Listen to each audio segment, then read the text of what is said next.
The day had arrived. The sun shone brightly over the sprawling garden where the wedding was set to take place. I stood at the edge of the crowd, heart heavy, watching as guests mingled and photographers adjusted their cameras. My stepdaughter, Lily, approached me with a sharp smile, barely concealing her disdain. "You should be grateful to sit in the audience," she said, her voice cold, almost mocking. I blinked, momentarily stunned. The woman who had once been a shy teenager now looked down at me as if I were beneath her, a mere spectator to her life. I am happy for you, Lily," I replied carefully, forcing a polite smile. "Truly. I just never thought I'd feel this way about a wedding." Her lips curved into a smirk. "Well, life is full of surprises, isn't it?" I nodded, swallowing the knot forming in my throat. I remembered when she first came to live with us, hesitant, shy, unsure of where she belonged. And now, she was confident, radiant, but also distant. As the ceremony began, I found a seat at the back, trying to make myself small, invisible. I wanted to support her, but the sting of her words lingered. The bride walked down the aisle, glowing, and for a moment, I forgot the tension.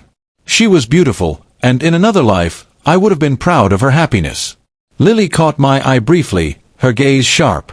She seemed to be testing me, seeing if I felt the same humility she expected.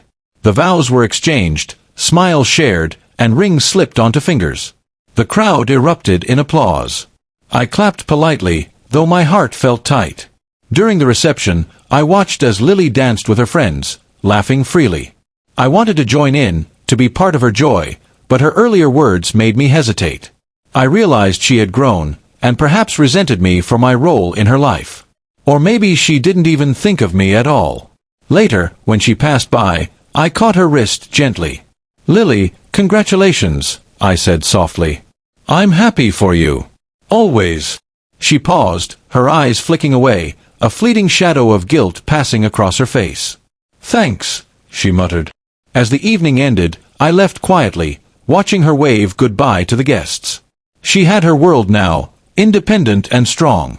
Walking to my car, I thought about the journey we had shared, the struggles, the growth, the silent understanding that had never fully been voiced.